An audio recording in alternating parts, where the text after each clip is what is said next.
My days in Gujarat began with simple sounds. The first sound was the whistle of the pressure cooker in my mother's kitchen. It was a song that promised a delicious lunch later. Then came the gentle ringing of bells from the small temple down the street. The priest would be starting his morning prayers. These sounds were the heartbeat of my small town. They told me that a new day had arrived, full of familiar comforts and love. I would lie in my bed and listen, feeling safe and happy. The world outside my window was predictable and warm, a place where every corner held a memory and every face was a friend. I would finally get out of bed, drawn by the sweet, spicy smell of chai. My mother would be in the kitchen, expertly adding ginger and cardamom to the boiling milk and tea leaves. She would hand me a steel cup, hot to the touch. The chai was more than just a drink. It was a morning ritual. It woke up my senses and prepared me for the day. As I sipped it, I would watch my grandmother rolling out theplas on a wooden board. The smell of the roasting flatbread mixed with the aroma of the chai. This was the scent of home, a fragrance I carry in my heart even now, so many miles away from that kitchen. Life was a fabric woven with simple joys. Afternoons were for naps under the slow-moving fan, escaping the heavy sun. Evenings were for playing with friends in the dusty lanes, our laughter echoing as the sun set. We didn't have many toys, but we had our imagination. We created worlds out of pebbles and leaves. We would only go home when our mothers called our names from their doorways. The day would end with a simple dinner of dal, rice and vegetables, eaten together as a family. These moments were small, but they built the foundation of who I am, brick by brick, with love and tradition. The most magical times were the festivals. Navratri was my favorite. For 9 nights, the whole town would come alive with music and dance. We would dress in our colorful chaniya cholis, the mirrors on our clothes sparkling under the lights. The beat of the dachol would pull everyone into the garba circle. We would dance for hours, our feet moving to the ancient rhythms, our hearts full of joy. It was a time when everyone, young and old, came together as one big family. These nights taught me about community, about celebration, and about the deep roots that connect us all. The day I left Gujarat, the sky seemed to weep with me. Leaving my home was the hardest thing I had ever done. I held my parents' hands at the airport, my heart feeling like a heavy stone in my chest. I was leaving behind the familiar streets, the comforting smells, and the people who knew my entire story. I was flying towards a dream, a promise of a new life in America. But as the airplane climbed higher, I looked down at the disappearing lights of my city and wondered if I was making a mistake. The dream felt so far away, and the home I was leaving felt so painfully real and precious. America was a shock to my senses. The buildings were so tall they seemed to touch the clouds.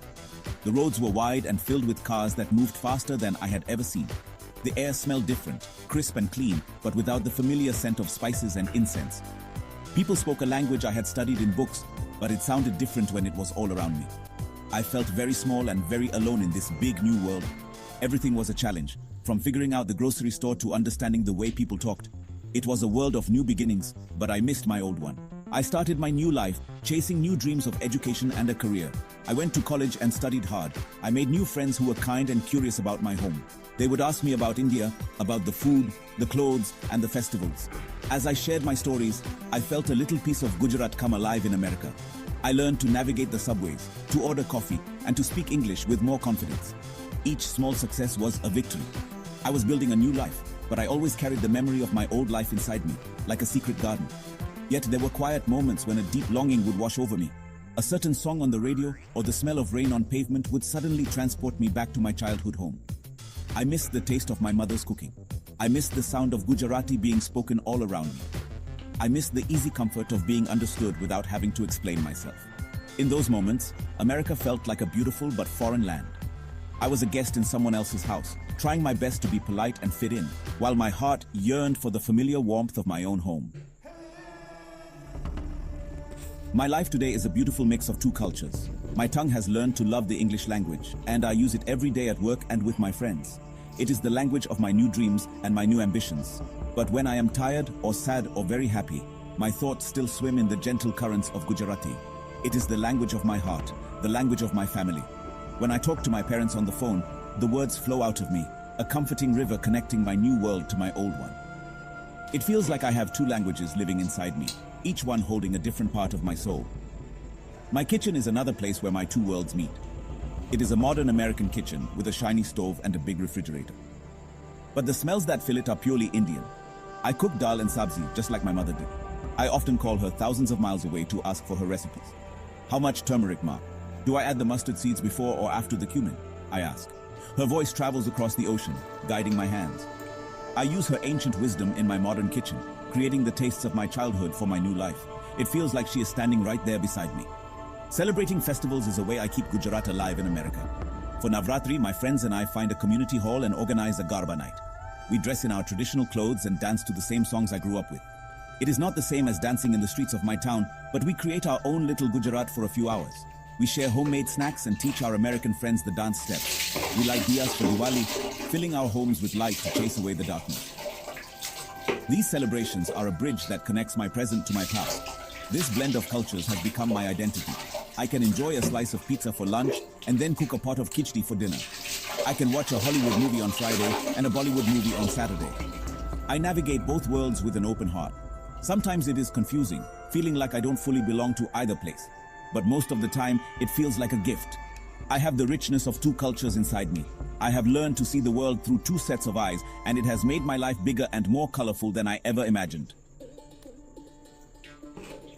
I have built a life in America. I have a job I love, friends who are like family, and a home that is filled with my own memories. This country has given me opportunities I could only dream of in my small town. It has taught me to be independent, to speak my mind, and to chase my ambitions without fear. America is the land of my growth, the place where I discovered new parts of myself. It is the home of the woman I have become. I am grateful for the open arms with which this country has welcomed me, allowing me to plant new roots in its soil. But my old roots are still strong, reaching all the way back to Gujarat. They are nourished by memories of chai-filled mornings and garba-filled nights. They are the foundation upon which my new life is built. I am like a tree with branches that reach for an American sky, but my roots are firmly planted in Indian earth. My heart still beats to the rhythm of the temple bells from my childhood street. The scent of my mother's theplas is a memory so strong that I can almost taste it. Gujarat is the home of the child I once was, and that child will always be a part of me. Sometimes people ask me, which place do you consider home? It is a question I cannot answer with a single word. Home is not just a place on a map for me. Home is the sound of my mother's voice on the phone, speaking Gujarati. Home is also the friendly greeting from my American neighbor.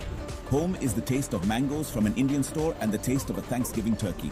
Home is in the memories I carry from my past and the dreams I hold for my future. It is a feeling I carry within me, a mosaic of two beautiful places. So I have learned that a heart does not have to choose. It can be big enough to hold two worlds. My heart lives in Gujarat, in the dusty lanes and the warm kitchens of my childhood. And my heart lives in America, in the bustling cities and the quiet suburbs of my adulthood. I am a daughter of both lands. I carry the spices of India and the spirit of America within me.